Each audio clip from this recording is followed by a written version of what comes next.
year is a great time to take stock of our lives and make some adjustments to focus on those things that really matter. So what better time to introduce some fresh ideas into our junk and art journaling, adding a few new techniques and maybe shaking up our routine just a little. So in this video I will share 5 fun adjustments that I'm making to my own junk journal routine. And if you're a junk journal or an art journal lover, if you have a passion for paper, then hit the subscribe button and ding the little notification bell because I've got lots more videos and ideas to come. The first change or adjustment that I'll be making in 2019 is to move from making journals to writing in them. And in 2018 I made a ton of little junk journals. I got kind of obsessed with picking a theme. I landed on a size. I shifted from more of the art journal style. I discovered colour, as you can see in this one, and I played with colour, but I also played with neutrals. But in 2019 I want to move from not just making them to writing in them, and I'll just show you an example of something that I've been doing over the holiday period.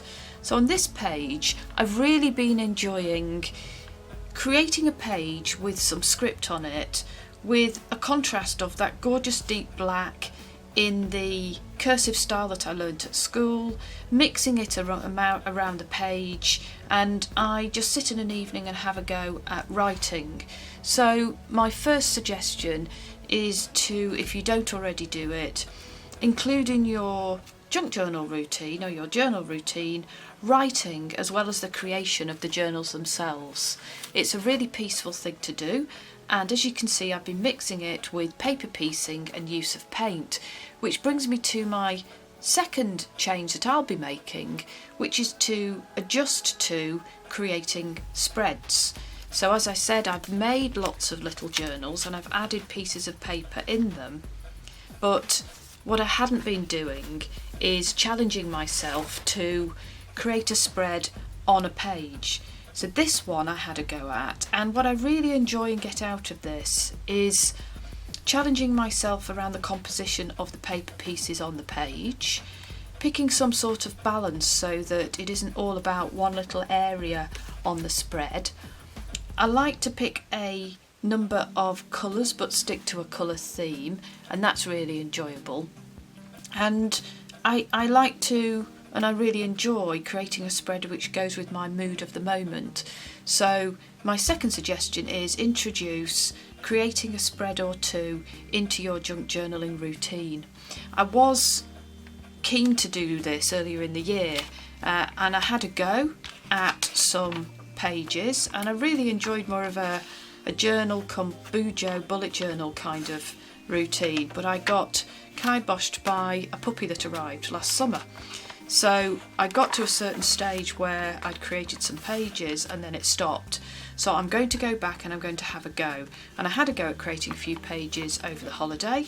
Here's one that I created around the mood of dreams, and I just picked some colours to add to the page, some paper pieces, and put something together. So create a spread. And my third suggestion, which goes with this, is play with paint. I have realised I've been missing out on a trick or two by not playing with paint in the journals I've created so far. So more recently I've been just experimenting, and I've been absolutely loving using a really new set that I got over Christmas. These are White Nights. They come from Amazon. It's a little 12-pan set. It retails for about £18, so maybe that's about $17 at the moment. 12 pans in a couple of yellows and a yellow ochre, a rich red and more of an orangey red. There's a couple of blues and an emerald colour that has a blue tone to the green. There's a more natural green, some browns and a black, and I'm really enjoying putting those onto the background of the pages. So here's another page to take away the white. So I've used some of the greens, some of the browns, and I've just splashed around. I've used really basic brushes, nothing particularly special. There's a water brush, a rather rough brush just to get some coverage going, and another water brush. And I've also been playing using paints as the basis for some ephemera that I like to create. So I've literally just been splodging around on painty paper in a number of different colours.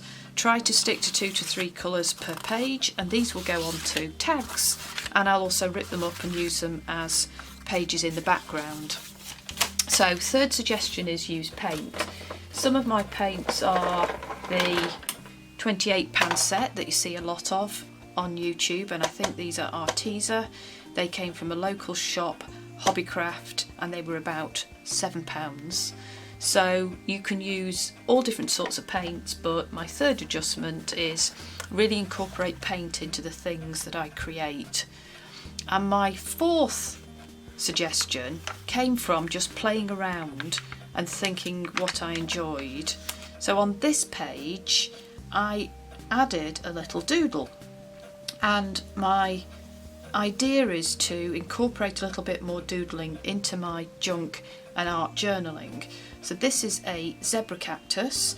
I didn't draw it by pencil to begin with, I just went for it. This is as it came out. I've coloured the leaves in with a combination of those two paints. I've got yellows and a green, I think, so I've used about 2 or 3 colours from here and just blended them.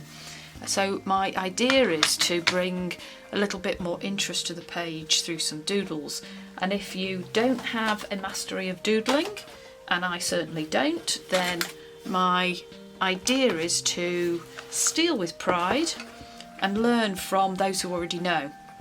And the book that I have treated myself to over Christmas is Botanical Line Drawing by Peggy Dean. It's really well known. I've seen it elsewhere on Instagram and I've seen it on YouTube. It has about 200 of these step-by-step guides on how to doodle. And what I want to do is just take it really slowly, pick one a week maximum, have a go, have a play. You get flowers, you get cactus, you get a little flora and fauna basically to pick from, and they are simple enough in about 6 steps, and you can have a go, have a practice and have a colour in. So my fourth suggestion for bringing some new ideas to your art and junk journaling in 2019 is add some detail in the form of doodles. And my final suggestion is about collaboration. So in all of the journaling that I do, I think the things that I enjoy the most are when I put something together knowing that I'm going to be connecting with others here on YouTube and on Instagram.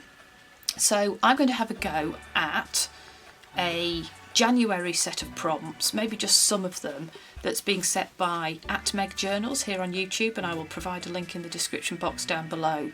And what that's done to just add some spice to my January is encourage me to put together a really simple junk journal that I can and will then add paper piecing to. So I have reached into my stash and just created some pages here. I'll put it into a simple cover. I've got music paper, I've got all sorts, I've got pictures, I've got stuff from my old university, and that will get a little bit thicker, but that will be the basis of a journal that I'm going to use for my @MegJournals, and I think it's Mia Vibes on Instagram and YouTube, who are running a little bit of a junk journal prompt challenge for January. So, fifth idea, collaborate, network, talk to people, play. Make it really fun. Let me know what you're going to do in 2019 that brings some fresh ideas to your art and junk journaling. Hit the subscribe button and ding the notification bell so we can chat again in a week, and I will see you soon. Thanks for watching. Bye!